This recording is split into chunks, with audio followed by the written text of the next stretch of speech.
सरकार लाई है विद्यार्थियों के लिए डिजिटल लाइब्रेरी। बच्चों के उज्जवल भविष्य के लिए बिहार सरकार है सदा अग्रसर और तैयार। कक्षा 1 से कक्षा 12 तक की सभी पाठ्य पुस्तक पूरक सामग्री एवं वीडियो अब शिक्षा विभाग बिहार सरकार द्वारा विकसित पोर्टल पर है उपलब्ध।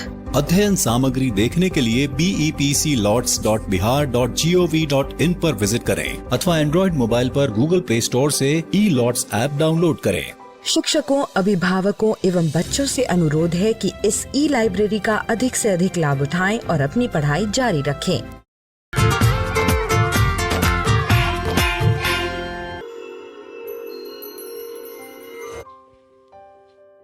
बापू की कहानी, जिसमें हम बात करेंगे महात्मा गांधी के जीवन के बारे में।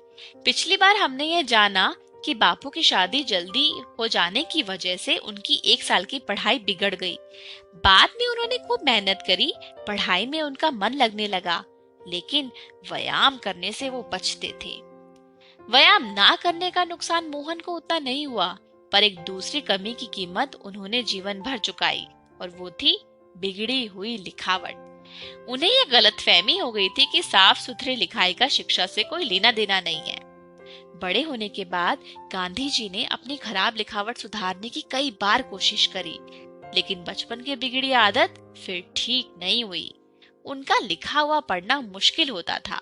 जब दूसरों के मोती के दानों जैसे साफ और सुंदर अक्षर दिखते, तब गांधी जी को पछतावा होता।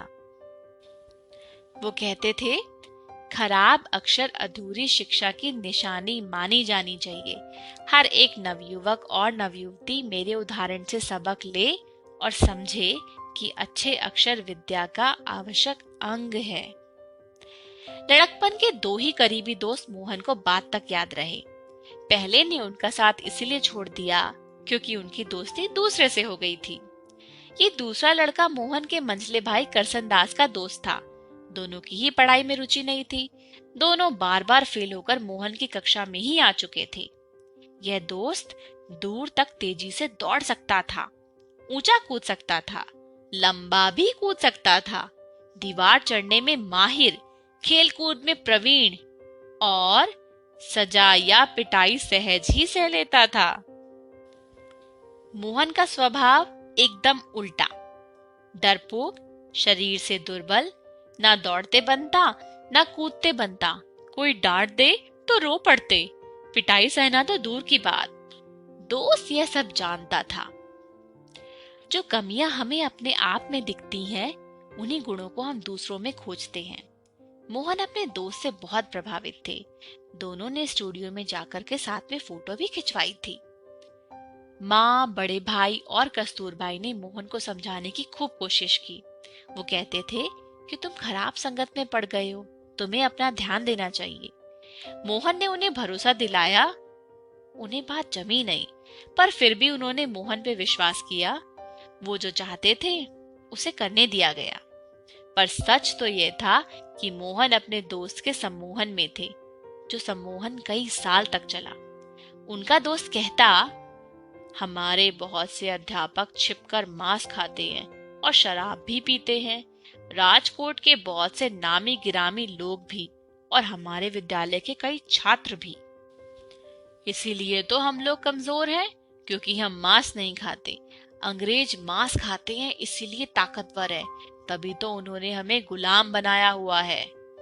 अपने दोस्त की ये सब बातें सुनकर मोहन को लगने लगा था कि यही समाज सुधार है। मोहन का परिवार एकदम पक्का वैष्णव शाकाहारी था, पर उनका मझला भाई करसन दास तो पहले से ही दोस्त के प्रभाव में मांस खाने लगा था। उनका दोस्त कहता, मुझे देखो, मैं मांस खाता हूँ, तुम्हारा भाई भी खाता है। हम दोनों तुमसे ज्यादा बलवान हैं, हिम्मत वाले हैं, हमें किसी का डर नहीं लगता। मोहन भी अपने दोस्त के जैसे निडर और बलवान बनना चाहते थे। देश को आजाद तो करवाना ही था, समाज सुधार भी तो करना था। सो एक दिन दोनों चुपके से नदी किनारे वीराने में चले गए। दोस्त ही सारा सामान लेकर आया था और उसी ने मांस पकाया। मोहन ने पहले कभी मांस देखा तक नहीं था। उसके घर में किसी को ये बात पता नहीं थी। मांस का स्वाद मोहन को चमड़े जैसा लगा। उन्हें उल्टी आने लगी तो थोड़ा सा खा के छोड़ दिया। उस रात बहुत तकलीफ हुई। जैसे ही नींद आती, उनको सपने में दिखता कि पेट में एक बकरी मिमिया रही है। वो चौंक कर उठते, फिर अपने आप को समझाते कि मांस खाना जरूरी है। दोस्त आसानी से हार मानने वाला नहीं था। वो तरह तरह के पकवानों में मांस मिला देता ताकि मोहन को भा जाए। यह सरकारी डाक बंगले में होता, जहाँ के बावर्ची को उसने पटा रखा था। ये सब साल भर तक चला। कोई 5-6 बार मोहन ने चोरी छिपे मांस खाया। खर्चा हमेशा दोस्त ही उठाता था, क्योंकि मोहन के पास तो फूटी कौड़ी भी नहीं होती थी। जब ऐसी दावत खाकर मोहन घर लौटते, तब भूखी नहीं बचती, तो वो घर में झूठ बोलते। माँ पूछती कि खाना क्यों नहीं खा रहे, तो मोहन कहते भूख नहीं है, पेट में गड़बड़ है। पर वो सोचते कि मैं ऐसे घर में कब तक धोखा देता रहूंगा। घर में झूठ बोलना उन्हें खराब लगता, इसलिए मांस खाने का अभ्यास उन्होंने टाल दिया और फिर सदा ही शाकाहारी रहे। लेकिन इस दोस्त का साथ और समय चला। कस्तूरबाई के बारे में भी इस दोस्त ने मोहन के कान भरे। वे अपनी पत्नी पर बेवजह शक करने लगे। कस्तूरबाई के पास मोहन की बदसलूकी सहने के अलावा कोई चारा नहीं था। मोहन के लिए दोस्ती कई तरह से भाग्य का कारण बन चुकी थी। वे इससे तभी छूटे जब उन्होंने अपने दोस्त को कुछ ऐसी खराब हरकतें करते देखा जिससे उन्हें धक्का लगा। आज के लिए इतना ही। अगली बार हम देखेंगे कि क्या हुआ था जब महात्मा गांधी ने चोरी की थी। आज हम सीखेंगे ज्यामिति के आकारों को बनाने के लिए आवश्यक निम्नलिखित यंत्रों के बारे में।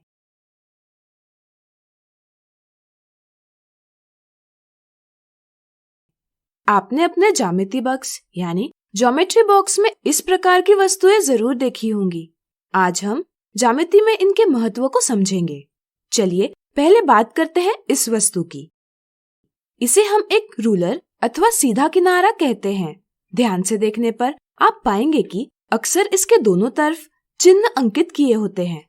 इसके एक किनारे के अनुदिश सेंटीमीटर में चिन्ह होते हैं और दूसरे किनारों पर इंचों में चिन्ह होते हैं। इन चिन्हों के आधार पर रूलर हमें रेखाखंडों को खींचना एवं उनकी लंबाइयां ज्ञात करने में सहायता प्रदान करती है। अब इस वस्तु को देखिए। इसमें पेंसिल रखने का स्थान है। पेंसिल रखने पर हमें इसके दो सिरे प्राप्त होते हैं। इसे हम एक प्रकार यानी कंपास कहते हैं। इसे हम चाप यानी आर्क और वृत्त यानी सर्कल बनाने के लिए प्रयोग करते हैं।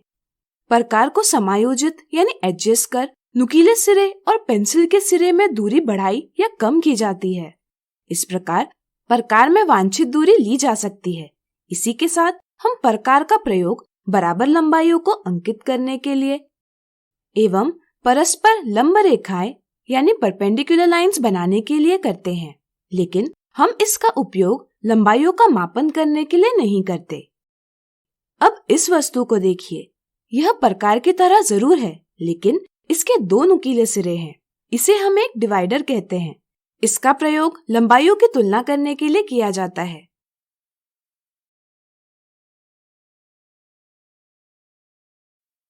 ज्यामिति बॉक्स में हम दो त्रिभुजाकार यंत्र भी देख सकते हैं। इनमें से एक त्रिभुजाकार यंत्र में भुजाएं 90 डिग्री, 45 डिग्री कोण बनाती है और दूसरे त्रिभुजाकार यंत्र में भुजाएं 30 डिग्री, 60 डिग्री और 90 डिग्री कोण बनाती है। इनके समकोण बनने वाली भुजाओं पर सेंटीमीटर में चिन्ह होते हैं। इन्हें हम सेट स्क्वायर कहते हैं। इनका प्रयोग लंब रेखाओं और समांतर रेखाओं को खींचने के लिए किया जाता है। आपने अपने ज्योमेट्री बॉक्स में यह वस्तु जरूर देखी होगी। क्या आप बता सकते हैं इसे क्या कहते हैं एवं इसका उपयोग क्या है? सोचिए। चलिए हम बताते हैं। इसे हम चांदा यानी प्रोट्रैक्टर कहते हैं। इसका उपयोग हम कोण को मापने के लिए करते हैं। इसके वक्रीय किनारे यानी एज को 180 बराबर भागों में विभाजित किया होता है, जहां प्रत्येक भाग एक अंश यानी डिग्री कहलाता है। मापन हेतु इस पर बाई और दाई दोनों ओर से 0 से 180 तक चिन्ह अंकित किए होते हैं। इसका उपयोग हम कोण बनाने के लिए अथवा कोण का मापन करने के लिए करते हैं। ध्यान रहे, जैसे हम लंबाई को मीटर में, वजन को किलोग्राम में मापते हैं, ठीक इसी प्रकार हम कोण को अंश यानी डिग्री में मापते हैं, जिसे इस चिन्ह से दर्शाया जाता है। तो आज हमने सीखा ज्यामिति के आकारों को बनाने के लिए आवश्यक निम्नलिखित यंत्रों के बारे में। अगले वीडियो में हम देखेंगे इनसे संबंधित कुछ उदाहरण। आज हम देखेंगे ज्यामिति में प्रयोग होने वाले कुछ यंत्रों से संबंधित उदाहरण।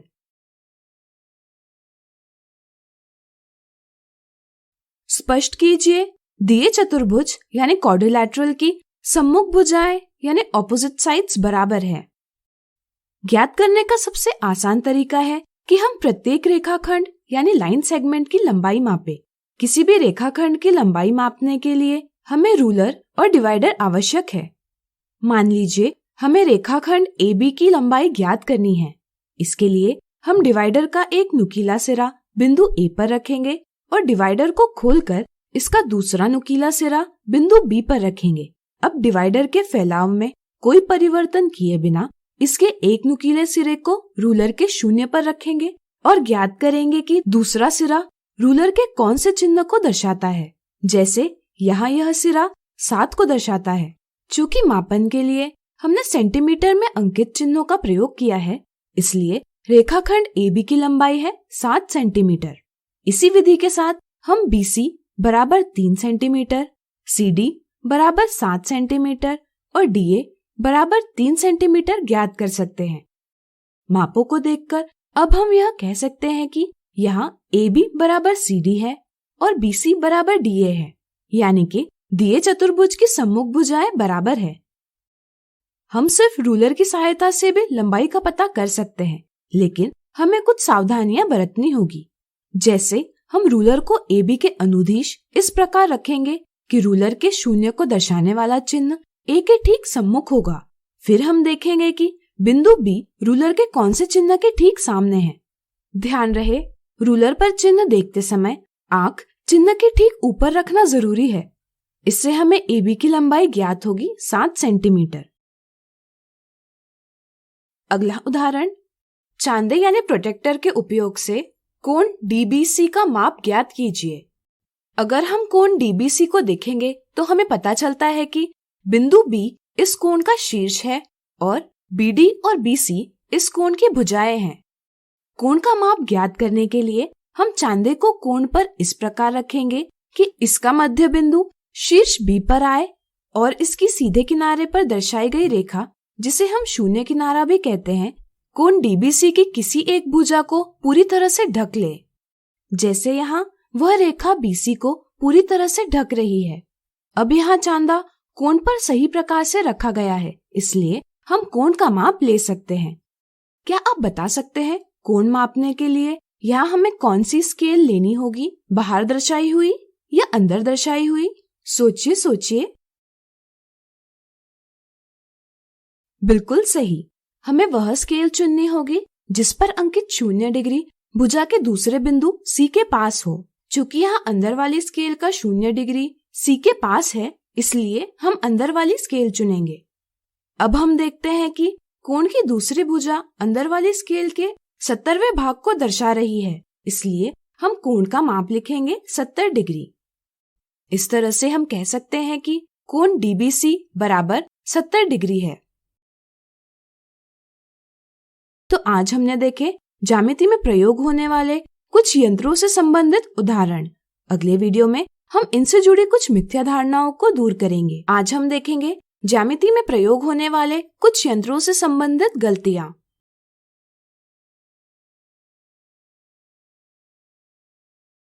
गलती 1, ज्यामिति की आकृति बनाते समय बच्चे यह ध्यान नहीं रखते कि खींची गई रेखाएं यानी लाइंस पतली होनी चाहिए और बिंदु यानी पॉइंट्स छोटे होने चाहिए।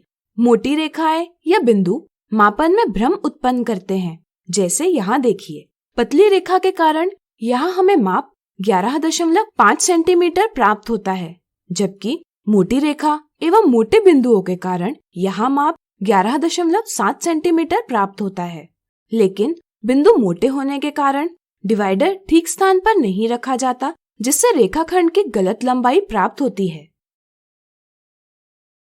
गलती 2, कुछ बच्चे पेंसिल को नुकीला बनाकर नहीं रखते।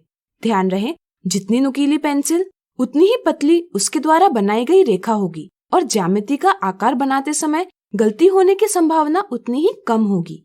लेकिन अगर पेंसिल नुकीली नहीं होगी तो रेखा मोटी आएगी, जिससे आकार बनाते समय गलती होने की संभावना बढ़ जाएगी। गलती 3, अक्सर बच्चे एक ही पेंसिल प्रकार यानी कंपास के लिए और रेखाएं खींचने के लिए प्रयोग करते हैं। ध्यान रहे, अगर आप 2 पेंसिल रखेंगे तो एक पेंसिल प्रकार में हमेशा निश्चित रहेगी, जिससे पेंसिल के नुकीले सिरे का घिसाव कम होगा और साथ ही साथ पेंसिल को बार बार प्रकार में रखने निकालने की कठिनाई को भी दूर किया जा सकता है। गलती 4, अक्सर बच्चे डिवाइडर का उपयोग किए बिना सिर्फ रूलर के उपयोग से किसी रेखाखंड का माप ज्ञात करने की कोशिश करते हैं, लेकिन यह गलत विधि है क्योंकि अक्सर आंख को चिन्ह के ठीक ऊपर नहीं रखा जाता, जिसके कारण माप गलत प्राप्त होता है। डिवाइडर के नुकीले सिरे रेखाखंड पर एवं रेखा के सही चिन्हों पर रखे जा सकते हैं। इससे मापन में गलती होने से बचा जा सकता है। गलती 5, प्रकार के लिए अंग्रेजी शब्द है कंपास, जो कि चुंबकीय कंपास से मिलता जुलता है। इससे कुछ बच्चों की मिथ्या धारणा बन जाती है कि ज्यामिति के कंपास का चुंबकीय कंपास से कोई न कोई संबंध जरूर है, लेकिन यह एक गलत समझ है। इन दोनों में कोई भी संबंध नहीं है। तो आज हमने देखी ज्यामिति में प्रयोग होने वाले कुछ यंत्रों से संबंधित गलतियाँ। डर से नहीं, तैयारी से आगे कदम बढ़ाना है। रुकी जिंदगी में चहल पहल वापस फिर से लाना है। धोकर हाथ पहन कर मास्क सुरक्षित जीवन चलाना है। सुरक्षित जीवन चलाना है। डर कर नहीं, तैयारी से आगे कदम बढ़ाना है। डर कर नहीं, तैयारी से आगे कदम बढ़ाना है। रखेंगे 2 गज की दूरी, सबको पौष्टिक आहार खिलाएंगे, बच्चों और बूढ़ों का करेंगे ख्याल। रोगी नहीं, रोग से लड़ कोरोना को हराएंगे। स्वास्थ्य केंद्र फिर से खुल गए, जिनका लाभ उठाना है। रुकी जिंदगी में चहल पहल वापस फिर से लाना है। धोकर हाथ पहन कर मास्क सुरक्षित जीवन चलाना है। सुरक्षित जीवन चलाना है।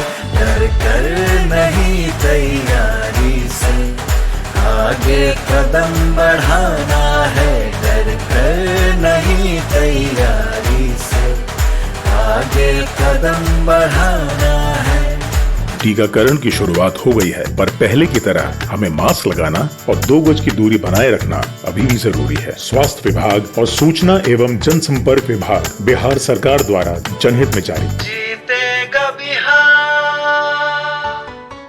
आज हम सीखेंगे त्रिभुजों की सर्वांग समता का SAS प्रतिबंध।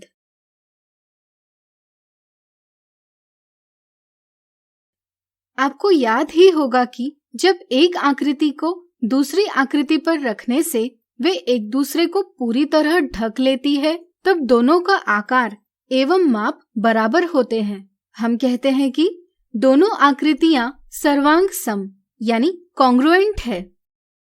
पिछले वीडियो में हमने त्रिभुजों की SSS सर्वांग समता को समझा। अब हम SAS सर्वांग समता को समझेंगे।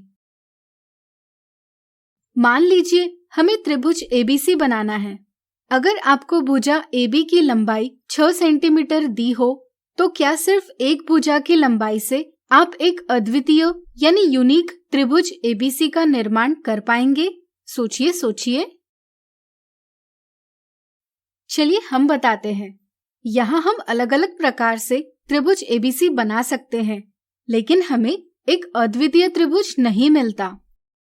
जरा सोचिए, अगर आपको AB की लंबाई 6 सेंटीमीटर दी है और साथ ही साथ कोण ABC की माप 35 डिग्री दी है, तो क्या अब हम एक अद्वितीय त्रिभुज का निर्माण कर पाएंगे? सोचिए सोचिए। चलिए हम बताते हैं। दी हुई मापों के आधार पर हम त्रिभुज ABC का निर्माण इस प्रकार कर सकते हैं। अतः इस स्थिति में भी त्रिभुज ABC को अलग अलग प्रकार से बनाया जा सकता है, यानी कि हमें एक अद्वितीय त्रिभुज प्राप्त नहीं होगा। ऐसा इसलिए हुआ क्योंकि शीर्ष यानी वर्टेक्स C का स्थान निश्चित नहीं है, यानी कि त्रिभुज ABC की रचना करने के लिए पर्याप्त सूचना नहीं दी हुई है। लेकिन अगर हमें दो भुजाएं और उनके बीच के कोण की माप ज्ञात हो, तो हम एक अद्वितीय त्रिभुज जरूर बना सकते हैं। जैसे मान लीजिए हमें AB बराबर 6 सेंटीमीटर, कोण ABC बराबर 35 डिग्री और BC बराबर 5 सेंटीमीटर दिया है। इस स्थिति में हम पहले 6 सेंटीमीटर लंबाई वाला रेखाखंड AB खींचेंगे। फिर हम चांदे के उपयोग से कोण ABC बनाएंगे, जिसका माप 35 डिग्री है। प्राप्त किरण पर बिंदु C का स्थान ज्ञात करने के लिए हम प्रकार में 5 सेंटीमीटर की दूरी लेंगे और नुकीला सिरा B पर रखकर किरण को काटता चाप खींचेंगे। चाप और किरण के प्रतिच्छेद से हमें बिंदु C प्राप्त होगा। हम बिंदु A और C को जोड़कर त्रिभुज ABC बना लेंगे। चाहे हम कितनी भी बार दिए मापों से त्रिभुज ABC बनाएंगे, तो हर एक स्थिति में हमें सर्वांग सम त्रिभुज यानी कॉन्ग्रुएंट ट्रायंगल्स प्राप्त होंगे। इस समझ का प्रयोग हम सर्वांग सम त्रिभुजों की जांच के लिए करते हैं। यदि एक सुमेलन के अंतर्गत पहले त्रिभुज की दो भुजाएं और उनके बीच का कोण दूसरे त्रिभुज की संगत यानी करस्पॉन्डिंग दो भुजाओं और उनके बीच के कोण के बराबर हो, तो वे दोनों त्रिभुज सर्वांग सम होते हैं। सर्वांग समता के इस प्रतिबंध को भुजा कोण भुजा सर्वांग समता यानी कि साइड एंगल साइड सर्वांग समता कहा जाता है, जिसे संक्षेप में SAS सर्वांग समता कहते हैं। जैसे यहाँ दो त्रिभुज दिए हैं।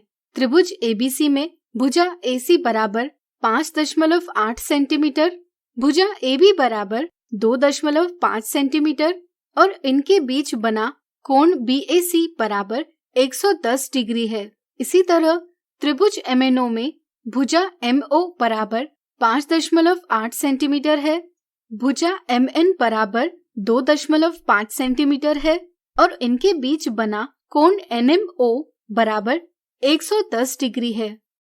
चूंकि यहाँ त्रिभुज ABC की दो भुजाएं और उनके बीच का कोण दूसरे त्रिभुज MNO की संगत दो भुजाओं और उनके बीच के कोण के बराबर है, इसलिए ये दोनों त्रिभुज सर्वांग सम है। अगर हम इनमें से किसी एक को दूसरे पर रखेंगे और समायोजित करेंगे, तो हम देखते हैं कि वे एक दूसरे को पूरी तरह से ढकते हैं। इससे यह सत्यापित होता है कि त्रिभुज ABC और त्रिभुज MNO सर्वांग सम है।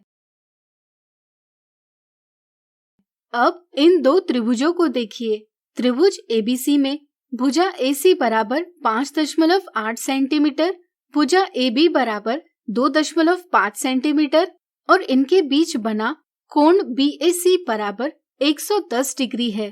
त्रिभुज PQR में भुजा PQ बराबर 5.8 सेंटीमीटर, भुजा PR बराबर 2.5 सेंटीमीटर और कोण PRQ बराबर 110 डिग्री है।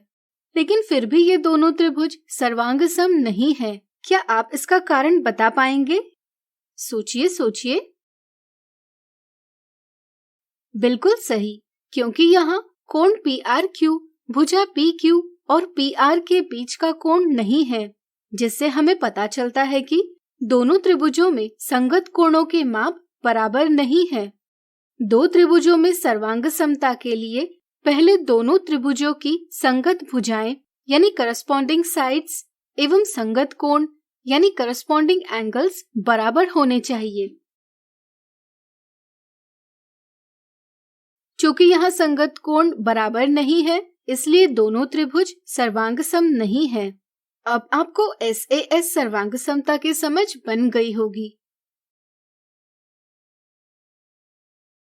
आज हमने सीखा त्रिभुजों की सर्वांग समता का SAS प्रतिबंध। त्रिभुज ABC में रेखाखंड AO रेखाखंड BC पर लंब समद्विय भाजक यानी परपेंडिकुलर बाइसेक्टर है, तो क्या भुजा AB भुजा AC के बराबर है? ऐसे सवालों को हल करने के लिए एक रफ आकृति बनाना हमेशा सहायक सिद्ध होता है। यहाँ हमें दिया गया है कि रेखाखंड AO रेखाखंड BC पर लंब समद्विय भाजक है। क्या आप बता सकते हैं इसका क्या अर्थ है? सोचिए सोचिए। चलिए हम बताते हैं। इसका अर्थ है रेखाखंड AO रेखाखंड BC के साथ समकोण बनाता है तथा यह BC को दो बराबर भागों में बांटता है। इस तरह से यहाँ O BC का मध्य बिंदु है। इस जानकारी के आधार पर हम त्रिभुज ABC की रफ आकृति इस प्रकार बना सकते हैं। त्रिभुज ABO और त्रिभुज ACO में हम देखते हैं कि OB बराबर OC है क्योंकि O भुजा BC का मध्य बिंदु है। AO बराबर AO है क्योंकि यह दोनों त्रिभुजों की उभयनिष्ठ यानी कॉमन भुजा है। और कोण AOB बराबर कोण AOC बराबर 90 डिग्री है क्योंकि रेखाखंड OA भुजा BC पर लंब है। इसलिए यहाँ हम सुमेलन लिख सकते हैं। इसलिए सर्वांग समता के SAS प्रतिबंध के अंतर्गत हम कह सकते हैं कि त्रिभुज ABO त्रिभुज ACO से सर्वांग सम है। चूंकि सर्वांग सम त्रिभुजों के संगत भाग भी सर्वांग सम होते हैं, इसलिए हम कह सकते हैं कि यहाँ AB बराबर AC है। क्या आप सभी संगत भुजाएं एवं कोण लिख पाएंगे? स्वयं प्रयास कीजिए। अगला उदाहरण, नीचे दी हुई आकृति को देखकर ज्ञात कीजिए कि त्रिभुज ADC त्रिभुज CBA से सर्वांग सम है या नहीं। यहाँ हम देखते हैं कि त्रिभुज ADC और त्रिभुज CBA में CD बराबर AB है, AC बराबर AC है क्योंकि AC उभयनिष्ठ भुजा है और कोण ACD बराबर कोण CAB है। आप देख सकते हैं कि यहाँ त्रिभुज ADC की दो भुजाएं और उनके बीच का कोण त्रिभुज CBA की संगत दो भुजाओं और उनके बीच के कोण के बराबर है। इसलिए SAS सर्वांग समता के अंतर्गत हम कह सकते हैं कि दोनों त्रिभुज सर्वांग सम है। यहाँ सुमेलन इस प्रकार है। इसलिए यहाँ त्रिभुज ADC त्रिभुज CBA से सर्वांग सम है। तो आज हमने देखे त्रिभुजों की सर्वांग समता के SAS प्रतिबंध से संबंधित कुछ मजेदार उदाहरण। अगले वीडियो में इनसे जुड़ी कुछ मिथ्या धारणाओं को दूर करेंगे।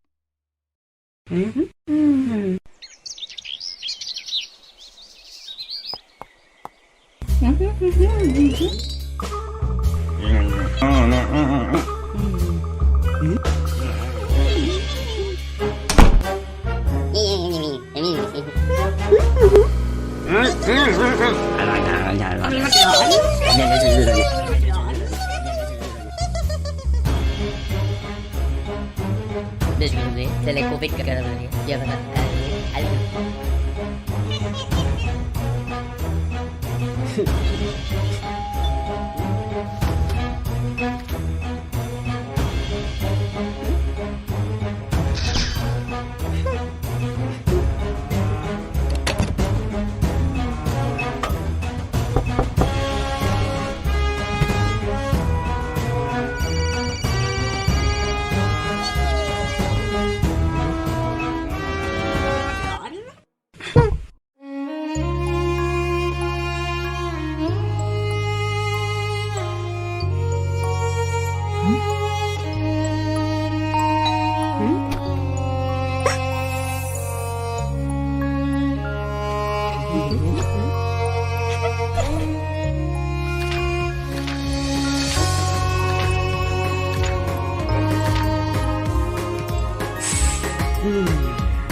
और वर्गमूल, स्क्वायर एंड स्क्वायर रूट। दोस्तों, इस वीडियो में आपका स्वागत है। आज हम वर्ग और वर्गमूल यानी स्क्वायर्स एंड स्क्वायर रूट से संबंधित एक क्रियाकलाप करेंगे। मान लीजिए हमारे पास एक प्राकृत संख्या n है। हम कैसे पता लगाएंगे कि वह एक पूर्ण वर्ग यानी परफेक्ट स्क्वायर है या नहीं, और उस संख्या का वर्गमूल यानी स्क्वायर रूट क्या होगा? चलिए यह पता लगाने के लिए एक क्रियाकलाप करते हैं। आप सभी पेंसिल, स्केल और ग्राफ पेपर ले लीजिए। चलिए संख्या 25 की जांच करते हैं। क्या आप ग्राफ पेपर पर एक ऐसा वर्ग बना सकते हैं जिसका क्षेत्रफल 25 वर्ग इकाई हो? प्रयास कीजिए। जी हाँ, हम यहाँ एक ऐसा वर्ग बना सकते हैं जिसका क्षेत्रफल 25 वर्ग इकाई के बराबर हो। ध्यान दीजिए, ग्राफ पेपर पर सबसे छोटे वर्ग का क्षेत्रफल 1 वर्ग इकाई है। इस वर्ग का क्षेत्रफल इन सभी 1 इकाई के वर्गों के क्षेत्रफल के योगफल के बराबर होगा। यहाँ ऐसे कुल 25 वर्ग हैं, इसलिए इस वर्ग का क्षेत्रफल 25 वर्ग इकाई के बराबर होगा। हम यहाँ वर्ग के क्षेत्रफल के सूत्र का भी प्रयोग कर सकते हैं। इस वर्ग की सभी भुजाएं 5 इकाई के बराबर होंगी। यह हम इस वर्ग की भुजा की लंबाई से जांच सकते हैं। इस वर्ग का क्षेत्रफल 5 का वर्ग बराबर 25 वर्ग इकाई होगा। इससे हमें यह ज्ञात होता है कि संख्या 25 एक पूर्ण वर्ग है जिसका वर्गमूल 5 है। इस वर्ग की भुजाएं 5 इकाई के बराबर हैं, क्योंकि 25 का वर्गमूल 5 है। चलिए आगे बढ़ते हैं। आप सब जानते हैं कि संख्या 36 भी एक पूर्ण वर्ग है, यानी हम ग्राफ पेपर पर 36 वर्ग इकाई का एक वर्ग बना सकते हैं। इस तरह आप देख सकते हैं कि यह वर्ग 36 छोटे वर्गों से मिलकर बना है। हम जानते हैं कि 36 का वर्गमूल 6 है, इसीलिए इस वर्ग की भुजाएं 6 इकाई के बराबर हैं। चलिए अब एक नई संख्या जैसे 34 पर चर्चा करते हैं। क्या संख्या 34 एक पूर्ण वर्ग है? क्या आप एक ऐसा वर्ग बना सकते हैं जिसका क्षेत्रफल 34 वर्ग इकाई हो? क्या आप 34 का वर्गमूल ज्ञात कर सकते हैं? चलिए ग्राफ पेपर पर 34 वर्ग इकाई का एक वर्ग बनाने की कोशिश करते हैं। हम देख सकते हैं कि ऐसा कोई वर्ग बन ही नहीं पा रहा है। ऐसा इसलिए है क्योंकि 34 एक पूर्ण वर्ग नहीं है। पर संख्या 34, 25 और 36 के बीच में आती है, इसलिए 34 का वर्गमूल भी इन संख्याओं के वर्गमूल के बीच में ही आएगा। यानी 34 का वर्गमूल 5 और 6 के बीच में आएगा। वह 5 से अधिक लेकिन 6 से कम होगा। और इस तरह से हमने संख्या 34, जो कि एक पूर्ण वर्ग नहीं है, के वर्गमूल का अनुमान लगा लिया। इसी तरह आप 54 का वर्गमूल ज्ञात कीजिए। आप पाएंगे कि 54 का वर्गमूल 7 और 8 के बीच में है। आप और भी संख्याएं लेकर उनके वर्गमूल का अनुमान इस क्रियाकलाप के द्वारा लगा सकते हैं। वर्गमूल का अनुमान लगाना, उदाहरण भाग 1, estimating square root, illustrative examples part 1। दोस्तों, इस वीडियो में आपका स्वागत है। पिछली वीडियो में हमने संख्याओं के वर्गमूल का अनुमान लगाना सीखा था। इस वीडियो में हम इससे संबंधित एक उदाहरण देखेंगे। इस वर्गाकार खेत को देखिए। इस खेत का क्षेत्रफल 300 वर्ग मीटर है। इस खेत का परिमाप ज्ञात कीजिए। हमें इस वर्गाकार खेत का क्षेत्रफल 300 वर्ग मीटर दिया गया है। मान लीजिए कि इस वर्गाकार खेत के किनारे की लंबाई S है, तो वर्ग के क्षेत्रफल के सूत्र के अनुसार यह बराबर होगा S की घात 2 के, जो कि बराबर होगा 300 वर्ग मीटर के। एक वर्ग की सभी भुजाएं बराबर होती हैं, तो इसका परिमाप सभी किनारों का योग होगा जो बराबर होगा 4s के। इसका मतलब हमें इसके परिमाप को ज्ञात करने के लिए इसके किनारे की लंबाई ज्ञात करनी होगी। इस समीकरण पर ध्यान दीजिए। हमें s का वह मान ज्ञात करना है जिसका वर्ग 300 होगा, यानी अब s का मान ज्ञात करने के लिए हमें संख्या 300 का वर्गमूल ज्ञात करना होगा। आइए 300 के वर्गमूल का अनुमान लगाएं। संख्या 300 से छोटी और 300 से बड़ी पूर्ण वर्ग संख्याओं के बारे में सोचिए। आप उन दो पूर्ण वर्ग संख्याओं को देखिए जिनके बीच में संख्या 300 आती है। हम देख सकते हैं कि संख्या 300, 289 और 324 के बीच में आती है। इसलिए संख्या 300 का वर्गमूल भी इन दोनों संख्याओं के वर्गमूल के बीच में ही आएगा। 289 का वर्गमूल 17 है और 324 का वर्गमूल 18 है। इसका मतलब है कि 300 का वर्गमूल 17 और 18 के बीच में ही आएगा। आप यहाँ देख सकते हैं कि संख्या 300 संख्या 324 की तुलना में संख्या 289 के नजदीक है, जिसे हम उनके अंतर से जांच सकते हैं। यानी 300 के वर्गमूल की निकटतम संख्या 17 है। आइए 17 से थोड़ा आगे बढ़ते हुए 17.1, 17.2, 17.3 और 17.4 के वर्गों की जांच करते हैं। 17.3 के वर्ग को देखकर हम यह कह सकते हैं कि 17.3 का वर्ग लगभग 300 के बराबर आया है। इससे हम यह अनुमान लगा सकते हैं कि 300 का वर्गमूल लगभग 17.3 के बराबर होगा। अतः वर्गाकार खेत के एक किनारे की लंबाई लगभग 17.3 मीटर होगी, जिससे हमें खेत का परिमाप 69.2 मीटर प्राप्त होगा। अब आपके लिए एक प्रश्न है।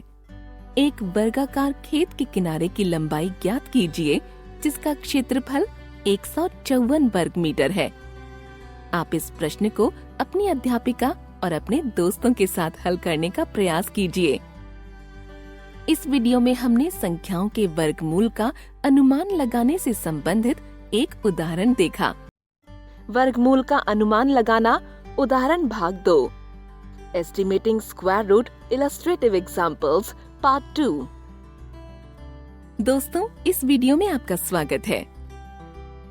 पिछली वीडियो में आपने संख्याओं के वर्गमूल का अनुमान लगाने से संबंधित एक उदाहरण देखा। इस वीडियो में हम इनसे संबंधित कुछ और मजेदार उदाहरणों को देखेंगे। इस कथन को देखिए। किसी संख्या का वर्गमूल उस संख्या से छोटा होता है।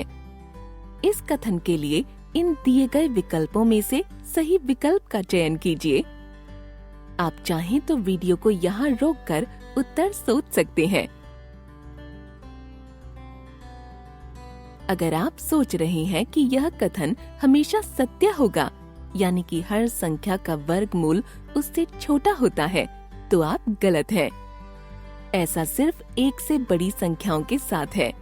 जैसे इन संख्याओं के वर्गमूल इनसे छोटे हैं, लेकिन एक से छोटी धनात्मक संख्याओं यानी कि 0 और 1 के बीच की संख्याओं के लिए यह सत्य नहीं है। जैसे इन दशमलव संख्याओं को देखिए, इनके वर्गमूल इनसे बड़े हैं। अतः हम कह सकते हैं कि दिया कथन तभी सत्य होगा जब संख्या 1 से बड़ी हो। इसलिए दिए कथन के लिए विकल्प बी सही उत्तर है। क्योंकि विकल्प बी सही है, इसलिए विकल्प सी गलत होगा। यानी दिए सवाल का सही जवाब है विकल्प बी। चलिए अब संख्या 30 के वर्गमूल का अनुमान लगाइए।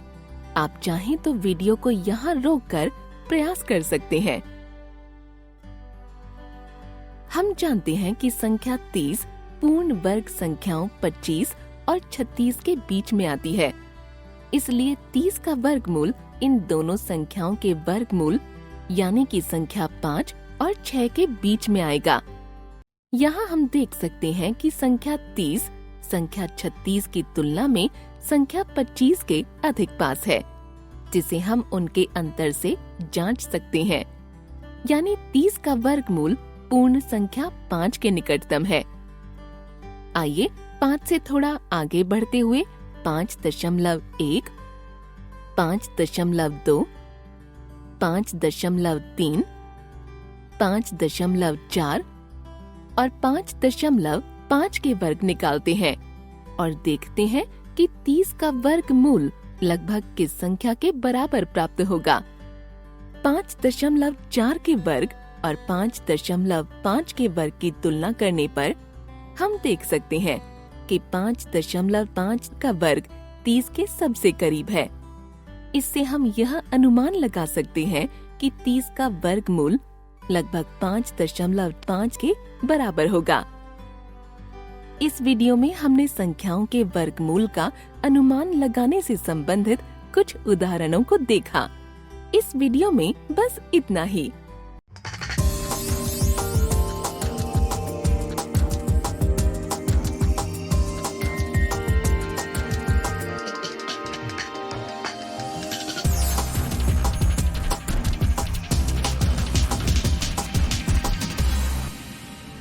संजय गांधी जैविक उद्यान जू आउटरीच प्रोग्राम में एक बार फिर आपका स्वागत है।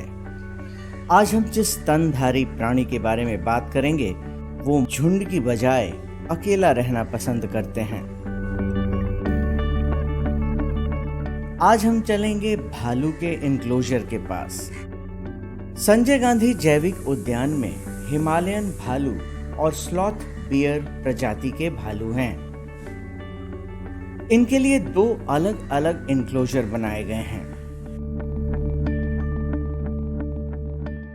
हिमालयन भालू भारत में हिमालयी क्षेत्र, तिब्बत, नेपाल, चीन और पाकिस्तान में पाए जाते हैं। नर हिमालयन भालू का वजन मादा हिमालयन भालू की अपेक्षा में अधिक होती है। नर हिमालयन भालू का वजन 100 से 210 किलोग्राम तक होता है, जबकि मादा हिमालयन भालू का वजन 50 से 125 किलोग्राम तक होता है। IUCN द्वारा इसे विलुप्त प्राय श्रेणी में रखा गया है। हिमालयन भालू की औसत उम्र 24 वर्ष की होती है और इनका गर्भकाल 210 से 215 दिनों का होता है। ये एक बार में 2 से 3 बच्चे को जन्म देती है। इन्हें घने जंगलों में अकेला रहना पसंद है। हिमालयन भालू दूसरे भालू की तरह ही सर्वहारी होते हैं। ये पेड़ों की पत्तियां, फल, कीट पतंगे और छोटे जीव खा लेते हैं। कभी कभी यह भेड़ और बकरियों का शिकार भी कर लेते हैं। भालू की दुनिया में यह मध्यम आकार के भालू हैं। ये भालू खतरनाक होते हैं। डराए या चौंक जाने पर ये किसी पर भी हमला कर देते हैं। हिमालयन भालू बड़ी आसानी से पेड़ों पर चढ़ सकते हैं। इसके अलावा इनकी पानी में तैरने की भी अच्छी क्षमता होती है। काफ़ी ज़्यादा इंटरेक्टिव होते हैं और इनकी एक्टिविटी काफ़ी नोटिसिएबल होती है। काफ़ी ये इंटरेक्ट करते हैं लोगों के साथ। और अगर स्लॉथ बियर की तुलना में इनके फीचर्स की तुलना की जाए तो स्लॉथ बियर की तुलना में इनका बाल छोटा होता है, इनका थूथन कुछ लंबा होता है और इनका एक फिक्स पीरियड है जो ब्रीडिंग सीजन होता है। ये नवंबर से लेकर के फरवरी तक पाया जाता है। 3 महीने में लगभग ये बच्चे को डिलीवर करती हैं। लास्ट ईयर भी एक बच्चे का जन्म हुआ है पटना जू में जो काफ़ी हेल्दी है। ये स्लॉथ बियर के बच्चे का जन्म हुआ था। जो हिमालयन बियर हैं जो पटना जू में, ये लास्ट ईयर इसको आसाम से एक्सचेंज प्रोग्राम के तहत लाया गया है और ये 2 हिमालयन बियर अभी पटना जू में अवस्थित हैं। और इनके इनरिचमेंट के लिए हम लोग यहाँ पे जू में जो इनके इनक्लोजर में है अलग अलग व्यवस्था करते हैं। जैसा कि आप देख सकते हैं इनके इनक्लोजर में पानी की व्यवस्था की गई है और ये काफ़ी प्लेफुल होते हैं पानी में। गर्मियों में इसमें खेलना इन्हें काफ़ी पसंद है। इसके अलावा इनके एक्टिविटी के लिए, इनरिचमेंट के लिए इसमें अलग अलग तरह के स्विंग्स लगाए गए हैं जिस पे इन्हें उछल कूद करते रहना काफ़ी पसंद है। अब बात स्लॉथ बियर की। मुख्य रूप से भारत और दक्षिण एशिया के देशों में पाए जाने वाला स्लॉथ बियर IUCN में संकटग्रस्त प्राणियों की सूची में शामिल है।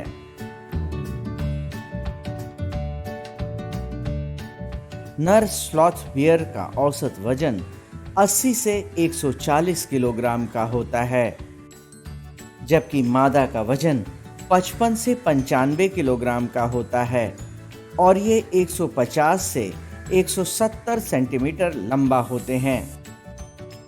स्लॉथ बियर 3 से 4 वर्ष की उम्र में प्रजनन योग्य हो जाते हैं।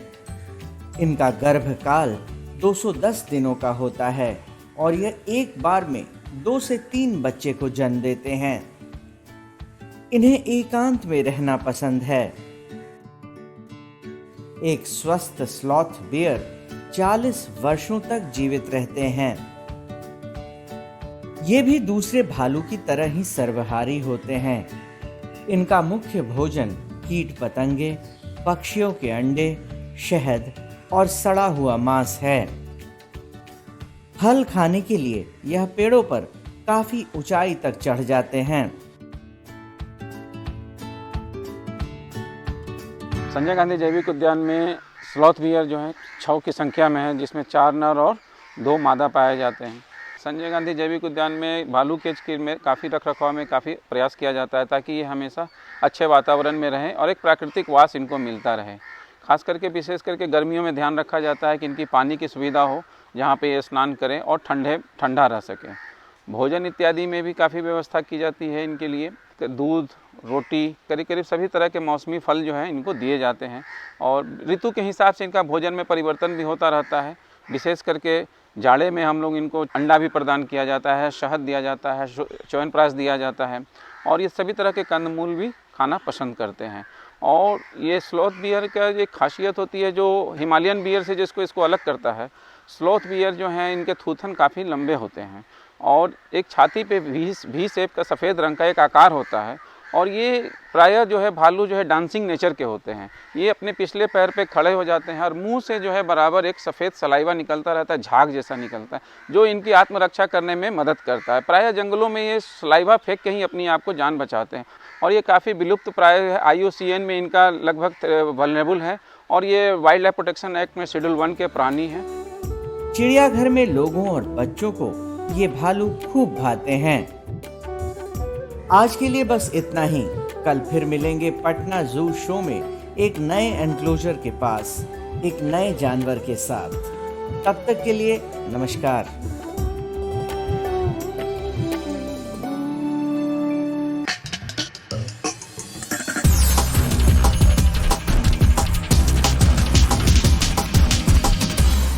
तो आशा करती हूँ बच्चों आज के एपिसोड में आपने जरूर कुछ नया सीखा होगा। मिलते हैं अगले एपिसोड में। बाय बाय बच्चों।